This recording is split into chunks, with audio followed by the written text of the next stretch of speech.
अस्सलाम वालेकुम। Hospital management की हमने जो पहली वीडियो बनाई थी उसके अंदर हमने ये डैशबोर्ड बनाया था और उसके साथ हमने अपॉइंटमेंट बुक करने के लिए एक फॉर्म डिज़ाइन किया था। वो इस तरह का फॉर्म था। आज हम देखेंगे जैसे ही हम कोई अपॉइंटमेंट बुक करते हैं, लाइक अगर हम किसी की भी बात करें यहाँ पे, और यहाँ पे आप फ़ोन नंबर दें, फीस इसकी लिखें, फीस रिसीव, और जिसने बुक किया उसका नाम लिखें। अब बुक करेंगे तो ये हमें पूछेगा कि आप रिसीट प्रिंट करना चाहते हैं, ये जो बुकिंग की है। अब ये देखें, बुकिंग आईडी हमारे पास आ रहा है 1007, नाम आ रहा है खान। आप इसको जैसे बुक करेंगे वो कहते हैं कि आप ये रिसीट प्रिंट करना चाहते हैं। हमने कहा यस। तो उसने क्या किया, ये एक रिसीट डिज़ाइन की, इसको पीडीएफ में सेव किया और ओपन भी कर दिया। ये देखें 1007, और ये खान और उसकी जो सारी इन्फॉर्मेशन है वो आ गई। जिस डेट को उसने अपॉइंटमेंट बुक की है, जिस डॉक्टर के साथ अपॉइंटमेंट लेना चाहता है, वो सारी डिटेल यहाँ पे आ जाएगी। और इसके अलावा ये जो इसका विजिट नंबर है ये भी ऑटोमेटिक जनरेट होकर आता है। विजिट नंबर 1 है, 2 है, 3 है, 4 है। और हम ये देखेंगे ये जो रिसीट है कैसे डिज़ाइन कैसे करना है हमने ऑटोमेटिक, इसको ऑटोमेटिक प्रिंट कैसे करना है। ये जो एक डिज़ाइन है मैंने यहाँ पे बनाया हुआ है, यहाँ पे देखें जैसे ही आप कोई आईडी चेंज करते हैं, 1001 करते हैं फॉर एग्जाम्पल, तो यहाँ पे सारी इन्फॉर्मेशन ऑटोमेटिकली अपडेट हो जाती है। मैं पुरानी शीट ओपन कर लेता हूँ और उसमें आपको बताता हूँ ये बेसिकली काम कैसे करना है। ये पुरानी शीट मैंने ओपन की और इसके अंदर इस फॉर्म को डिज़ाइन किया है। बेसिकली ये डिज़ाइन कैसे करना है, फिलहाल मैं इसके गिद से सारे जो बॉक्सेस हैं इनको रिमूव कर देता हूँ। नो बॉर्डर हो गया। आपने क्या करना है, ये इस कॉलम को, जितने मर्जी कॉलम ले लें आप, इनको मर्ज कर लेना है। लाइक आप इनको ले लें, चाहे इनको मर्ज कर लें, सेंटर कर लें। ये देखिए मर्ज हो गया सेंटर। लेकिन मैं इसको कंट्रोल जी करता हूँ। ये मैंने कुछ जो है कॉलम इनको सिलेक्ट किया और इनको मर्ज कर लिया। इसके अंदर मैंने लिखा है अपॉइंटमेंट बुकिंग डिटेल इसके साथ, और इसका कलर यहाँ से चेंज कर लेना। आपने जाके जो मर्जी कलर रखना चाहें वो कलर रख सकते हैं ऐसे। इसके बाद यहाँ पे इसको भी कॉपी किया और यहाँ पे पेस्ट किया है, और इसके अंदर जो टेक्स्ट था उस टेक्स्ट को चेंज कर दिया, और इसका जो कलर है वो कलर भी चेंज कर देना है। आप अपनी मर्जी से जो कलर रखना चाहें वो रख सकते हैं। तो ये दो हमने इस तरह मर्ज कर लिए। उसके बाद ये नीचे आप ये देखें, इनके बिल्कुल सेंटर में मैंने कुछ जो कॉलम है इनको सिलेक्ट किया। सिलेक्ट करने के बाद ये देखें, आप सिलेक्ट करेंगे तो यहाँ से मर्ज हो सकता है। ये मर्ज हो गया। तो इनको मैंने मर्ज किया। मर्ज करने के बाद इसके नीचे मैं दो लाइनें लगा देता हूँ। यहाँ से आके आप दो लाइनें सेलेक्ट कर लें तो ये इस तरह नजर आएगा। उसके बाद क्या करना है, ये जो जो इन्फॉर्मेशन मुझे चाहिए मैं बुकिंग डिटेल में शो करना चाहता हूँ वो मैंने यहाँ पे लिख ली। फॉर एग्जांपल मैंने पेशेंट का आईडी सबसे पहले लिखा, आईडी के बाद उसका नेम आना चाहिए, नेम के बाद उसकी फीस कितनी थी अपॉइंटमेंट की वो लिखी। इसके बाद उसका विजिट नंबर क्या है, पेशेंट का कॉन्टैक्ट नंबर क्या है, हाँ, जो हमने अमाउंट कितनी रिसीव की, रिमेनिंग कितनी बचती है। फिर आगे गार्डियन की इन्फॉर्मेशन आ जाती है कि गार्डियन का नेम क्या है, गार्डियन का फ़ोन नंबर क्या है। फिर हमने लिखा कि पेशेंट का इशू क्या था डिस्कस करने के लिए। और ये देखें इस कॉलम को, ये जो कॉलम है ये मैंने इसको छोटा कर लिया बिल्कुल साथ, क्योंकि इसमें मैंने कॉलन लगाया। तो ये भी आप इस तरह कॉलन लगा सकते हैं ताकि थोड़ी प्रोफेशनल लुक आए। यहाँ पे भी देखें इस कॉलम को भी मैंने छोटा कर लिया क्योंकि इसमें कॉलम लगाना है। और अगले इन दो कॉलम पे जहाँ पे आईडी आना है तो ये दो को मर्ज किया हुआ है। इन दो को मिलाया, लाइक आपने इन दो को मिलाया और यहाँ से मर्ज कर लिया, मर्ज, और यहाँ से लेफ्ट कर लिया तो वो लेफ्ट साइड पे लिखेगा।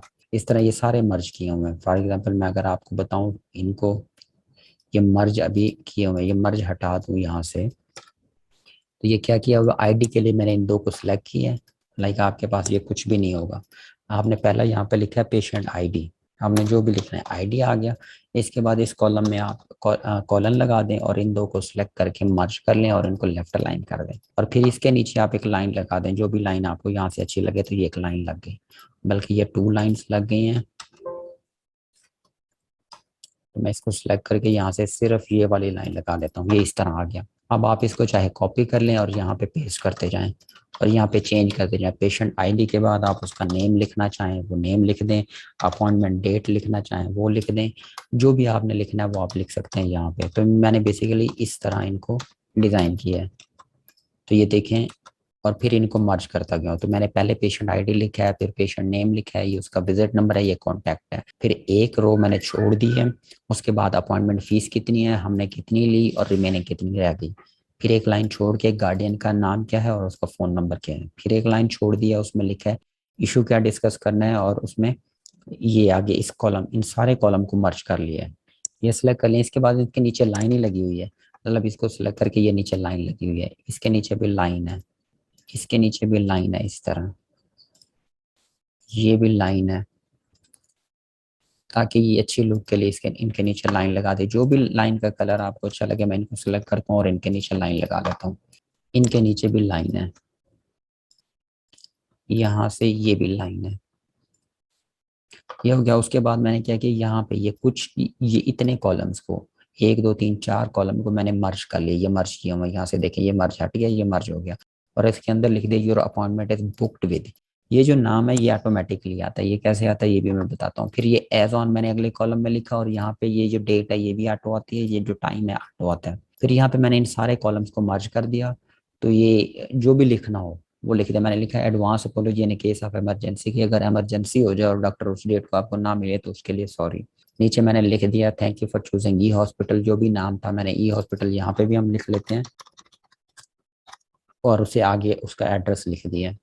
और इसके बाद नीचे ये क्या लिखा है, इसका फ़ोन नंबर, ये इनको सेलेक्ट करें तो ये ईमेल और ये वेबसाइट ये भी लिख दी है। अब क्या करना है, इसके गिर्द हम एक बड़ा बॉक्स बना देंगे। इनको सेलेक्ट करें आप यहाँ से जाके, और ये बड़ा राउंड सा बॉक्स बना दें।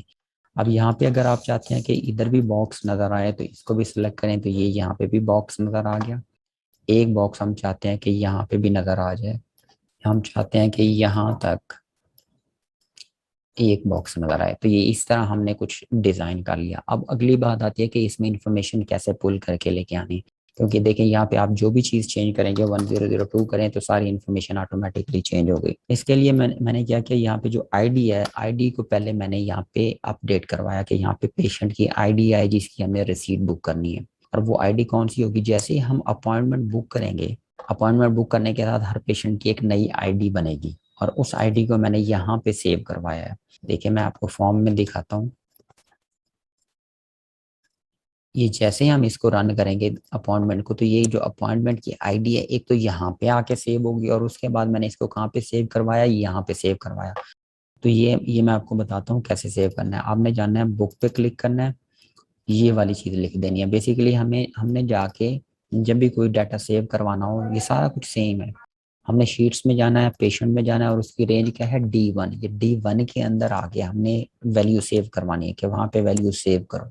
कौन सी वैल्यू, ये मैंने उसका बताया, main dot text box 1 dot value. Text box 1 के अंदर जो भी वैल्यू हो जहाँ वहाँ जाके सेव हो जाए। आप इसको रन करके देखें।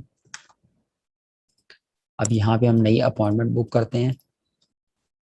आप इसमें कोई भी डाटा लिखें, 1005 है, इसका नाम लिखें, इसका कॉन्टैक्ट नंबर लिखें, और फीस हमने यहाँ पे लिखी और यहाँ पे लिखा। अब ये जो है 1005 यहाँ पे भी आएगा और यहाँ पे भी। आप बुक करें, ये डाटा सेव हो गया। तो ये 1005 इधर भी आ गया तो इधर भी आ गया। अब हमने क्या किया, यहाँ पे आके आईडी तो सेव हो गया। अब हमने ये आईडी लेके जाना है रिसीट में, क्या ऑटोमेटिकली यहाँ पे आ जाए। तो मैंने सिर्फ इक्वल लगाया और जाके D1 सेलेक्ट कर लिया कि D1 के अंदर ये जो डाटा है ये ऑटोमेटिक यहाँ पे आए। तो ये देखें जैसे हमने इस पे क्लिक किया तो वो D1 जो आईडी था वहाँ पे वो सिलेक्ट होकर यहाँ पे आ गया। अब हमने क्या करना है, बाकी जो भी डिटेल है उस डिटेल को यहाँ पे पेस्ट करना है हमने। वो डिटेल कैसे लेके आनी है ये मैं आपको इसका बताता हूँ। हमने लगाना है यहाँ पे एक वी लुकअप का फॉर्मूला। अब हमें ये पता चल गया आईडी ये आ गई, तो इस आईडी के रिगार्डिंग जितनी भी इंफॉर्मेशन है वो यहाँ पे सारी सेव हो जाए। तो उसका फॉर्मूला है हमारे पास, इक्वल लगाएं, वी लुकअप लिखें, वी लुकअप लिखा, उसके बाद वो पूछते हैं कौन सी वैल्यू ढूंढनी है, लुकअप वैल्यू। हमने कहा इस वैल्यू को जाके सर्च करो। वो पूछता है कहाँ सर्च करूँ, टेबल अरे बताएं। तो हमने कहा कॉलम ए से लेकर, क्योंकि हमारा डाटा ए से लेकर वी तक आ रहा है, तो मैं यहाँ पे ए करके वी लिख कर लेता हूँ। तो इस तरह ये देखिए उसने सारे एरिया को सिलेक्ट करी। तो दूसरा तरीका ये है, आप इसको सिलेक्ट नहीं करते, मतलब ऐसे नहीं लिखते, आपको नहीं पता कौन कौन से कॉलम है, तो आप यहाँ से जाएं, अपना कॉलम कॉमन लगाएं और उसके बाद वो एरिया सेलेक्ट कर लें जहाँ जहाँ जो जो डाटा आपने शो करना है, और इसको नीचे लेके आ जाएं। तो ये देखिए ये वैल्यू आ गई A2 से V23। इसको मैं कर लेता हूँ फॉर एग्जाम्पल V2000 तक। तो ये नीचे 2000 तक डाटा शो करेगा। आपकी मर्जी ऐसे लिख लें, नहीं तो मैंने लिखा A2V। उसके बाद मैं लगाता हूँ कॉमा। वो पूछता है कि इस टेबल में से मैं वैल्यू ढूंढूंगा इसको, और यहाँ पे शो क्या करवाऊँ। उसने इस पूरे टेबल में जाके ये जो डाटा था इस वैल्यू को 1005 को ढूंढा। अब शो क्या करवाना है, अगर मैंने आईडी शो करनी है, कि मैं आपको बताता हूँ। फिलहाल मैं यहाँ पे 1 करके ओके करता हूँ। ये देखिए इसने आईडी ही शो कर दी। अब यहाँ पे आप ले लें इक्वल कॉलम नंबर ब्रैकेट, ये वाला फॉर्मूला बताता है कि कौन सा कॉलम है। मैं इसको यहाँ पे ड्रैग कर लेता हूँ ताकि हमें पता चले हम कौन से कॉलम में काम कर रहे हैं। तो ये हमने इसको बताना होता है। ये देखें कॉलम 1 है तो उसने लिखा 1, ये 2, ये 3, ये 4, ये इस तरह बता रहा है कि ये कॉलम नंबर क्या है। जब वी लुकअप फॉर्मूले में ये जो आगे तीसरी चीज होती है, ये पूछता है कि कौन से कॉलम से वैल्यू दूं। मैंने अगर कॉलम 1 लिखा था तो उसने आईडी शो कर दिया, मैं कॉलम 2 कर दूंगा तो ये देखें उसका नेम शो कर देगा। इसका नेम आप ये देखें तो एक ही है नेम। इसी तरह आपको और जो भी चीज़ चाहिए आप इसी को कॉपी कर लें यहाँ से। अब नेक्स्ट हमें चाहिए यहाँ पे उसकी फीस कितनी है। तो फीस का आप ये पूरा मैंने पेस्ट कर दिया फॉर्मूला। आप जाके आप फीस का देख लें कॉलम कौन सा है। ये है डॉक्टर की फीस, इसका है 19, कॉलम नंबर 19। तो ये हम यहाँ पे लिखेंगे अपॉइंटमेंट फीस है जी कॉलम नंबर 19 के अंदर। तो उसने बताई कि अपॉइंटमेंट की फीस है 1000 रुपये। अभी यहाँ पे आपने जो गार्डियन का नेम है, गार्डियन का नेम ले लें। गार्डियन का नेम कहाँ पे आ रहा है, ये आप जाके देखें कौन से कॉलम में है गार्डियन का नेम। ये है 10 के अंदर। तो यहाँ पे हमने क्या किया, गार्डियन नेम में जाके 10 सेलेक्ट कर लिया। हाँ जी, गार्डियन का नेम ये ब्लैंक था तो उसने खाली दे दिया। तो ये इस तरह गार्डियन का नेम आ गया। अब जो इशू डिस्कस है, यहाँ पे आप आके इशू डिस्कस लिखें। इशू डिस्कस का आप कॉलम देख लें कौन सा है इशू टू डिस्कस। ये है कॉलम 5। यहाँ पे देखें ये कॉलम 5 के अंदर है इशू टू डिस्कस। तो आप यहाँ पे कर लें कॉलम 5, 52 कर लिया। तो ये देखें फिलहाल 00 आ रहा है क्योंकि हमने ना तो इशू लिखा था उसका और ना ही हमने इसको, ये देखें यहाँ पे 1005 में इशू वाला कॉलम खाली है तो उसने 0 दे दिया। इसको भी हम रिमूव करेंगे कि ये 0 ना आए। इन केस अगर हमने नहीं लिखा तो यहाँ पे 0 ना आए। तो ये सारी जितनी भी चीज़ें हैं वो आपने यहाँ पे लिख लेनी है। यहाँ पे हम लिख लेते हैं अपॉइंटमेंट फीस कितनी थी। यहाँ पे हम लिखते हैं जी फीस रिसीव कितने की है। ठीक है, इसको कॉपी करते हैं, इसके आगे मैं लिख लेता हूँ इसको।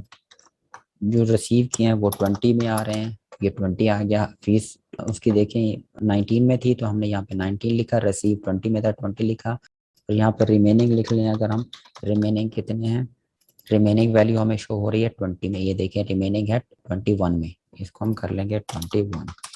तो ये देखें रिमेनिंग 0 है। और इसी तरह हम हिस्ट्री के लिए भी यहाँ पे आके जस्ट कॉलम नंबर चेंज करेंगे। हिस्ट्री 1, हिस्ट्री 2 और हिस्ट्री 3।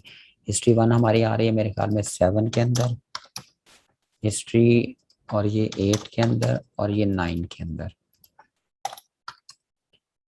इस तरह अपॉइंटमेंट डेट है, आप अपॉइंटमेंट डेट का यहाँ पे लिख लें कि क्या कॉलम नंबर है। इसी तरह आप यहाँ पे भी लिख लें मेथड क्या था, कैश था। यहाँ पे अपॉइंटमेंट टाइम लिखना चाहें, जो भी लिखना चाहें वो सारे आप लिख के इसको सेट कर सकते हैं। अभी देखें इस तरह सारी यहाँ पे अगर आप इसको चेंज कर लेंगे, इसको 1001 करेंगे तो ये देखें सारी इन्फॉर्मेशन आ गई। तो ये इस तरह आपने लिखना है। उसके बाद आपने क्या करना है, ये जो बुकिंग की डिटेल है आपने डे में जाके ये बुक ऑन कब बुक किया। तो ये बुक ऑन अगर आप ये देखेंगे तो बुक ऑन है 16 के अंदर। तो यहाँ पे जाके सिर्फ कॉलम नंबर क्या किया हुआ है 16, बाकी सारा सेम है। इस तरह ये कैश मेथड ये मैंने मैनुअली लिख दिया। ये जो एक लाइन थी हमारी कि अपॉइंटमेंट इज बुक विद कौन सा डॉक्टर के साथ, तो यहाँ पे देखें जिस डॉक्टर की रिक्वेस्ट की है वो किस कॉलम में है, डॉक्टर रिक्वेस्टेड, ये है 15 के अंदर डॉक्टर रिक्वेस्टेड। तो यहाँ पे लिख दिया सिर्फ 15 कॉलम नंबर और कुछ भी नहीं, सिर्फ कॉलम नंबर चेंज करना है और कुछ भी नहीं करना। ये जो हमारे पास आ रही है एज ऑन किस डेट के किस डेट पे बुकिंग हुई है 4 अगस्त को। तो ये देखें जिस डेट की बुकिंग है आपने कॉलम नंबर जस्ट चेंज करना है, ये 17 है। टाइम यहाँ पे लिख दें 18 के अंदर है। तो ये चीज़ें हम यहाँ पे लिख देंगे तो सारा डाटा ऑटोमेटिकली कैलकुलेट हो गया आ जाएगा। अब क्या हुआ, जैसे ही यहाँ पे आईडी चेंज होगा ये सारी इन्फॉर्मेशन ऑटोमेटिकली चेंज हो जाएगी। एक चीज़ और, अब ये देखिए जैसे गार्डियन का नेम आ रहा है 0, 0 नेम तो नहीं होता, नेम होता है या तो होगा या नहीं होगा। तो हम इसके साथ अगर आपने इसको सही करना है तो मैं इस फॉर्मूले में लिख लेता हूँ एफ, एफ लगा के ब्रैकेट ओपन की, आगे फार्मूला सेम रहने दिया। अगर ये इक्वल हो किस चीज़ के, ब्लैंक, मतलब अगर इसमें कोई वैल्यू ना हो तो क्या शो करवाऊँ इसको, तो मैं शो करवाऊंगा कि आप इसमें लिखो NA। अदरवाइज क्या करूँगा, अदरवाइज मैं इस फार्मूले को पेस्ट कर दूंगा और ब्रैकेट बंद। यहाँ पे हमने लिखना है, इसको कॉपी किया इसमें लिखा इफ ब्रैकेट ओपन की कि ये वाला फॉर्मूला लगाओ, अगर ये बराबर हो किस चीज़ के, ब्लैंक मतलब कुछ भी ना हो, तो देन हम वैल्यू शो करवाएंगे एनी, इसे डबल कोटेशन में, अदरवाइज कॉमा लगा के ये और ब्रैकेट बंद। अभी देखें यहाँ पे एन ए आ रहा है, या तो इशू डिस्कस होगा या नहीं होगा। इसी तरह इसी फॉर्मूले को आपने जस्ट कॉपी करना है। अब ये एक और फॉर्मूला बन गया, आप इसको चाहे कॉपी कर लें और हर जगह पे ये लगा लें, सिर्फ इंडेक्स नंबर चेंज कर दें, या इसमें जाके आप लिख दें जैसे गार्डियन का नंबर है, इसमें भी शुरू में उसी तरह लिखेंगे इफ ब्रैकेट ओपन की, अगर ये वाला फार्मूला लगाने के बाद वैल्यू आपको मिले ब्लैंक, इक्वल लगा के अगर ये ब्लैंक हो तो क्या करें, तो हमने कहा कि आप इसको एन ए शो करो, अदरवाइज क्या, आप ये सेम फार्मूला इसको कॉपी कर लें और सेम फार्मूला दोबारा पेस्ट कर दें और ब्रैकेट बंद कर दें। तो देखिए अब एन ए या तो वो होगा, गार्डियन का नंबर होगा, या नॉट एप्लीकेबल है। तो इस तरह हम इसको भी करेक्ट कर सकते हैं। तो ये तो हमारा पार्ट हो गया डिजाइनिंग का कि हमने डिजाइन कर लिया। अब हम देखेंगे जैसे ही हम प्रिंट करें, मतलब जैसे हम सेव करें डाटा, तो वो हमें पूछे क्या आप इसको प्रिंट करना चाहते हैं कि नहीं। उससे पहले हम क्या करेंगे, ये जितना भी एरिया है आपने इसको सिलेक्ट करना है, यहाँ पे आना है पेज लेआउट पे, और इसको आपने सेट कर देना सेट एज प्रिंट एरिया। तो ये प्रिंट एरिया सेट हो गया। अब आप कंट्रोल पी करेंगे तो ये देखें ये कुछ इस तरह नजर आता है। अगर आपको ये वाला जो है ये साइड पे नजर आए, तो आपने जाना है यहाँ पे मार्जिन पे, हमने कस्टम पे जाना है। बेसिकली यहाँ पे टिक नहीं होगा, ये देखें, ये अब देखें ऐसे नजर आ रहा है। मैं चाहता हूँ ये सेंटर में लगे क्योंकि प्रोफेशनल लुक का है। तो यहाँ पे जाएंगे मार्जिन में, कस्टम मार्जिन, और यहाँ से आप हॉरिजेंटली सेंटर कर लें। ओके करेंगे तो ये इस तरह सेंटर में आ गया। अगर आप चाहते हैं ये पेज के दरमियान में आए, ऊपर से भी नीचे आ जाए, तो आप कस्टम मार्जिन में जाएं, वर्टिकली भी सेंटर कर लें तो ये इस तरह नजर आएगा। ये अप टू यू आपने किस तरह रखना है, तो लेकिन मैं सिर्फ वर्टिकली सेंटर करूंगा, अदरवाइज सेंटर नहीं करना। इसको मैंने सेव कर लिया। अब मैं क्या करता हूँ, व्यू ग्रिड लाइन में, अभी ग्रिड लाइन आ रही है, मैं व्यू में जाके ग्रिड लाइन को ऑफ करता हूँ, तो ये देखिए इस तरह रिसीट नजर आती है, इट लुक्स बेटर। तो आप ये इस तरह ग्रिड लाइन भी रिमूव कर सकते हैं। अब हम कोडिंग का, ये डिजाइनिंग का पार्ट हो गया, और इसमें जब डाटा है ये हमारा ऑटोमेटिक अपडेट होता है, ये वाला पार्ट तो हमारा हो गया। अब हमने करना है कि जैसे ही हम ये डाटा सेव करें, तो हमसे पूछे कि आप प्रिंट करना चाहते हैं कि नहीं। उससे पहले एक चीज़ और, यहाँ पे देखें जो भी डाटा आप एंटर करते हैं ये प्रॉपर फॉर्मेट में आएगा। प्रॉपर फॉर्मेट का मतलब है पहला वर्ड कैपिटल है, बाकी सारे छोटे हैं। ईमेल में आप जितने मर्जी करेक्टर लिख लें, स्पेस दे के जो भी कैपिटल करके लिखें, वो सारे ऑटोमेटिक स्मॉल में कन्वर्ट हो जाते हैं। ये कैसे करना है पहले ये देख लेते हैं। आपने जहाँ पे स्मॉल करना है, लाइक हमें ये ईमेल चाहिए स्मॉल, तो आप इस पर डबल क्लिक करें और यहाँ पे देखें टेक्स्ट बॉक्स 10 चेंज इवेंट के, टेक्स्ट बॉक्स 10 जब चेंज हो तो क्या है, मैंने ये फॉर्मूला पहले लिखा हुआ है, मैं आपको बता देता हूँ लिखना क्या। आपने लिखना मी डॉट टेक्स्ट बॉक्स, ये जो भी टेक्स्ट बॉक्स हो 10, आप लिखेंगे 10 डॉट वैल्यू, इसकी जो वैल्यू इसको क्या कर देना है एल केस, एल केस का मतलब है लोअर केस में कन्वर्ट कर दो, किसको, मी डॉट टेक्स्ट बॉक्स 10 को, दैट्स इट, इतना लिखना है, तो वो ऑटोमेटिकली लोअर केस में कन्वर्ट हो जाएगा।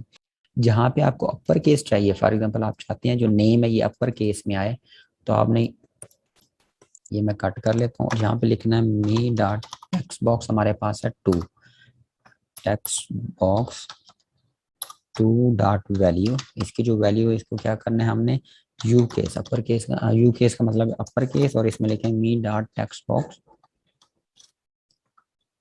2, दैट्स इट। अभी देखें टेक्स्ट बॉक्स 2 में जो भी लिखेंगे वो ऑटोमेटिकली यहाँ पे आके देखें वो सारा कैपिटल में लिखा जाएगा।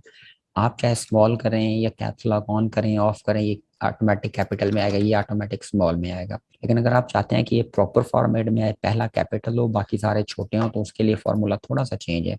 अब इसमें जाके मैं लिखूंगा कि मी टेक्स्ट बॉक्स 2 की जो वैल्यू उसको क्या करना है, इसके लिए फॉर्मूला ये है कि आपने लिखना है application dot worksheet function. Application के अंदर का एक फंक्शन है वर्कशीट का, वो कौन सा है, प्रॉपर का, ये प्रॉपर का फंक्शन, और इसमें लिख दें मेन डॉट टेक्स्ट बॉक्स 2, जो भी टेक्स्ट बॉक्स है ये वाला, जो वैल्यू यहाँ पे है वो यहाँ पे लिखनी है, दैट्स इट। अब जाके आप इसको रन करेंगे तो यहाँ पे ऑटोमेटिक प्रॉपर में लिखा जाएगा, ये देखिए। तो इस तरह आपने जिसको प्रॉपर में करना हो अपर केस में या लोअर केस में आप कन्वर्ट कर सकते हैं।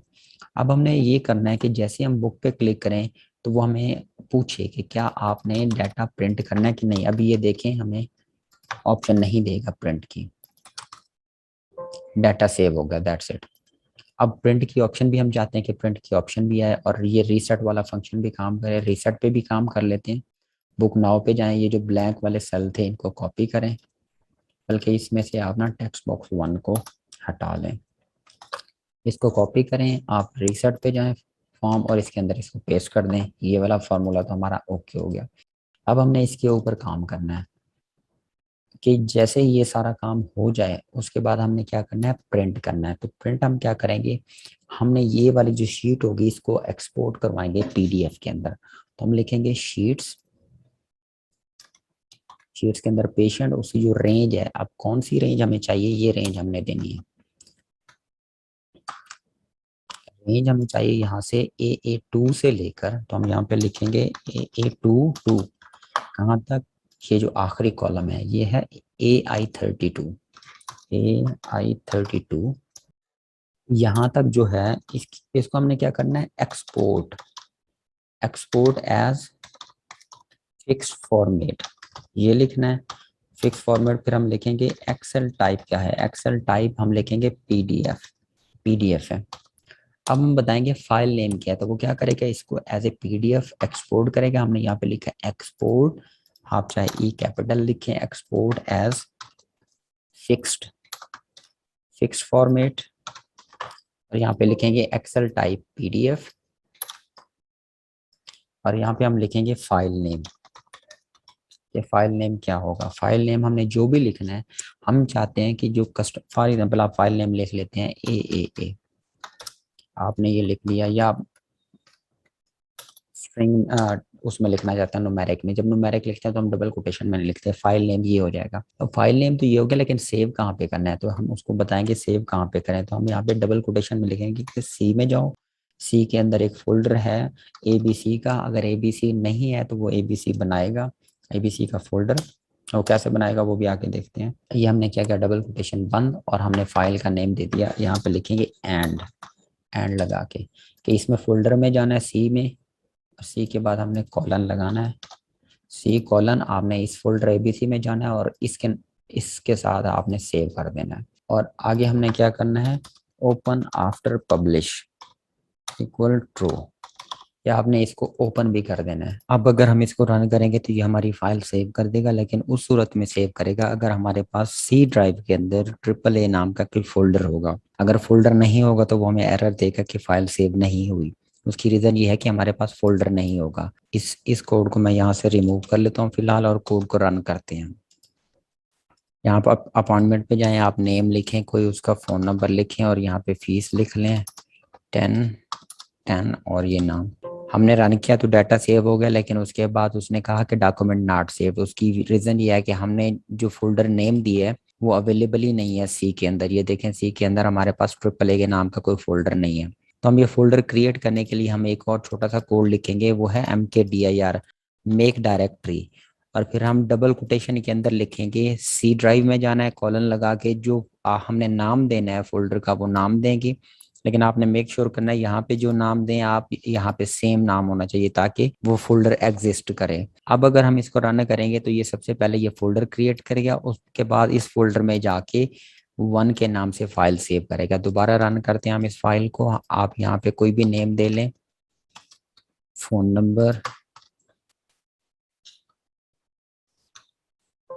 डाटा सेव किया। अब इसके बाद वो फाइल सेव करेगा, फोल्डर क्रिएट करेगा, फाइल सेव करेगा, और उसके बाद इसे ओपन भी कर देगा। अब अगर आप ये देखें सी ड्राइव में, तो उसने AAA के नाम का फोल्डर क्रिएट किया और उसमें एक फाइल बना दी 1 के नाम से। हमने जो नाम इसको यहाँ पे दिया था उसने उस नेम से फाइल क्रिएट कर दी। अब हम चाहते हैं कि ये जो फाइल है हमारी, ये इसका जो नाम है ये डायनेमिक आना चाहिए, मतलब इस पे जो पेशेंट का आईडी है वो भी लिखा है और उसका नाम भी लिखा है। तो हम इसके लिए इसको बताएंगे कि इसने वो डाटा कहाँ से लेना है। हमने ये एक की जगह पे वो नाम रिप्लेस कर देना। हमें पता है जो पेशेंट आईडी है, आप अपनी शीट में जाके देखें, ये जो पेशेंट आईडी है हम यहाँ से लेंगे, जो भी पेशेंट आईडी आएगा वो इसको यहाँ से कॉपी करेगा। ये कहाँ पे है, AC7 के अंदर। हम इसको बताएंगे कि आपने पेशेंट आईडी कहाँ से लेना है। मैं ये वाला कोड यहाँ से कॉपी करता हूँ और यहाँ पे एक ही जगह पे मैं ये कोड लिख देता हूँ।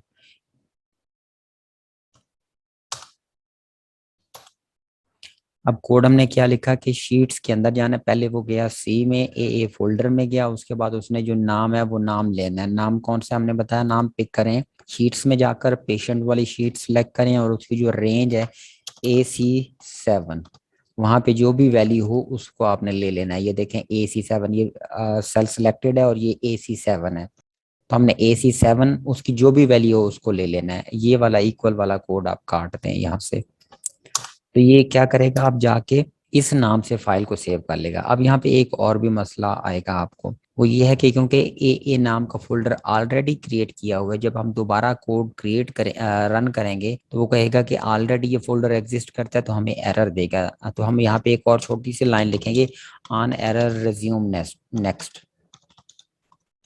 इसका मतलब है कि अगर एरर आ जाए तो आप ये, जब इसके बाद जितना भी कोड होगा उसमें कहीं पे अगर एरर आएगा तो वो उस कोड को स्किप करके उसे अगला पार्ट है वो उसको रन करेगा। अब इस कोड को हम चलाते हैं, दोबारा अपॉइंटमेंट में जाके हम नाम लिखते हैं, कोई भी पेशेंट का फोन नंबर, फीस हमने लिखी और बुक करने वाले का नाम लिखा, यहाँ पे इसको रन करते हैं। अब ये क्या करेगा, डाटा सेव करेगा। इसके बाद ये देखें उसने पेशेंट आईडी के हिसाब से नई फाइल क्रिएट की। अब जो नाम आया है वो कौन सा आया है, जो पेशेंट आईडी था। हमें चाहिए सिर्फ पेशेंट आईडी नहीं चाहिए, हमें चाहिए पेशेंट आईडी के साथ साथ पेशेंट का जो नेम हो वो भी लिखा है, तो हम ये साथ में इसके ऐड करेंगे। और पेशेंट का जो नेम है आप अपनी शीट में देखें तो ये कहाँ पे आ रहा है, AC8 में। अब इसको हम थोड़ा सा और मॉडिफाई करेंगे इस कोड को। हमने यहाँ पे लिखा कि आपने जो नेम देना है वो कहाँ से देना है, शीट्स के अंदर जाके जो पेशेंट वाली शीट है AC7 से वैल्यू पिक करके उसको शीट का नाम कंसीडर करो। साथ में हम कहते हैं एंड लगा के, हम कहते हैं कि एक स्पेस भी आ जाए, तो स्पेस के लिए हम दो कोटेशन लेंगे और इनके दरमियान एक स्पेस दे देंगे। तो ये क्या करेगा, वहां से आईडी लेगा, फिर उसके बाद एक स्पेस दे देगा। हम फिर एंड लिखेंगे, एंड का मतलब होता है ये इनको आपस में जोड़ देता है, कनकैटिनेट कर देता है। हम दोबारा ये वाला कोड लिखेंगे, ये वाला कोड कॉपी कर लेंगे, इसको हम ले लेते हैं। आगे हमें चाहिए पेशेंट नेम, और पेशेंट नेम कहाँ पे, AC8 के अंदर है। अब ये हम जब भी फाइल सेव करेंगे तो वो C ड्राइव में जाएगा, AAA नाम के फोल्डर में जाके फाइल को सेव करेगा। और सेव करेगा किस नाम से, सबसे पहले वो लेगा पेशेंट आईडी, हमने वो बताया वो कहाँ से लेना है, AC7 के अंदर से लेना है, यहाँ से। फिर वो उसमें एंड एक स्पेस ऐड करेगा, ये स्पेस के लिए हमने दो कोटेशन के दरमियान एक स्पेस दी है। आप जब भी कोई स्ट्रिंग लिखते हैं, मतलब टेक्स्ट लिखते हैं, तो उसको डबल कोड में लिखते हैं। अगर हम यहाँ पे कोई न्यूमेरिक वैल्यू लिखते हैं तो फिर हमें डबल कोड की जरूरत ना पड़ती। इसके बाद वो दोबारा शीट्स में जाएगा और AC8 की जो भी वैल्यू होगी वो इसको इसके साथ मिला देगा। इसको एक दफा और रन करके चेक करते हैं। पेशेंट का नाम हमने लिखा अली, और यहाँ पे आप ये देखें इसका जो आईडी है वो है 1017, ये इसका फोन नंबर लिखें। अब ये करेगा क्या, जो डिवाइस है वो डिवाइस सेव कर, अपना जो रिसीट है वो सेव करेगा 1017 के नाम से, और आगे स्पेस दे के अली लिखेगा और इस नाम से सेव करेगा। इसको रन करते हैं हम, डाटा सेव, और इसने उसके बाद फाइल क्रिएट की। यहाँ पे देखिए 107 स्पेस अली, और अगर आप यहाँ पे फोल्डर में जाके देखेंगे तो यहाँ पे भी ये सेव हो जाएगा। तो इस तरह हमने उसको बता दिया फाइल कैसे क्रिएट करनी है और उसको किस नाम से सेव करना है, हमने सारा डायनामिक बना दिया।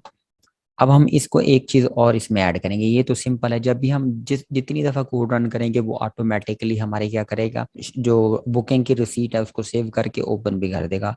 लेकिन हम चाहते हैं कि उसे यस या नो की ऑप्शन शो हो हमें, अगर हम यस करें तो वो फाइल हमारे पास ओपन हो, अदरवाइज वो फाइल ओपन ना हो। तो हम इसको लिखेंगे इफ कंडीशन के साथ मैसेज बॉक्स, इफ कंडीशन लगाए, मैसेज बॉक्स लिखा, और उसके अंदर जो मैसेज शो करवाना है वो करवाया। लेकिन इसमें साथ में हम एक और ऑप्शन लिखेंगे VB यस नो की, कि मैसेज बॉक्स के साथ उसको यस नो भी शो हो। आगे हम यहाँ पे लिखेंगे अगर हमारे पास VB यस है तो एक देन VB यस, अगर यस आ जाए तो हम क्या करेंगे, तो फिर हम ये कोड चलाएंगे कि उसे मैसेज बॉक्स शो होगा कि आप प्रिंट करना चाहते हैं या नहीं। अगर वो यस करेगा तो ये वाला कोड रन होगा, मतलब वो फाइल सेव भी होगी और उसके बाद वो ओपन होके भी आ जाएगी। एल्स कंडीशन में क्या होगा कि अगर वो यस नहीं करता, नो करता है, दूसरी ऑप्शन सिलेक्ट करता है, तो फिर हम क्या करेंगे, मैं इस कोड को सारे को कॉपी करता हूँ जो लाइन थी, यहाँ पे नीचे पेस्ट करता हूँ, और यहाँ पे जो पब्लिश की ऑप्शन है इसको फॉल्स कर देता हूँ। तो वो क्या करेगा, फाइल सेव करेगा, पेशेंट के आईडी और नेम के साथ फाइल सेव कर लेगा, लेकिन उसको ओपन नहीं करेगा, क्योंकि इफ स्टार्ट किया तो इसको एंड इफ कर देते हैं। अब इसकी बार हम दोबारा रन करके देखते हैं फाइल को। अब हमारे पास जो आ रहा है आईडी वो 108 आ रहा है, 1018। यहाँ पे हम नाम लेंगे और उसका फोन नंबर आ गया, बुकिंग फीस, अमाउंट रिसीव्ड और बुक करने वाले का नाम बुक करेंगे। एल्स की स्पेलिंग गलत लिख दी हमने। रन करें तो उस डाटा सेव किया उसने। उसके बाद वो पूछता है do you want to print receipt, हमने कहा यस। और जैसे यस पे किया तो उसने ये देखें फाइल सेव की और उसके बाद उसको ओपन भी कर दिया। अगर हम ये नो करेंगे तो उसके बाद ये फाइल ओपन नहीं करेगा। एक दफ़ा दोबारा रन करते हैं हम इसको। यहाँ पे आप 1019 है, आप नेम लिख लें नदीम और फ़ोन नंबर लिख लें 123 150 यानी। अब जो वो फाइल सेव करेगा, अगर हम नो करेंगे तो वो फाइल लाजमी सेव करेगा 1019 और नदीम के नाम से। अब हम करते हैं डाटा सेव हो गया, नो करते हैं तो उसने फाइल कोई ओपन नहीं की। अब अगर आप सी में जाके देखें, जो ट्रिपल ए नाम का फोल्डर है इसके अंदर उसने ये देखें 1019 और नदीम के नाम से फाइल सेव किया लेकिन उसको ओपन नहीं किया। तो इस तरह यहाँ तक हमारी जो फंक्शनैलिटी थी वो कंप्लीट हो गई है। रिमेनिंग पार्ट हम नेक्स्ट वीडियो में डिस्कस करेंगे।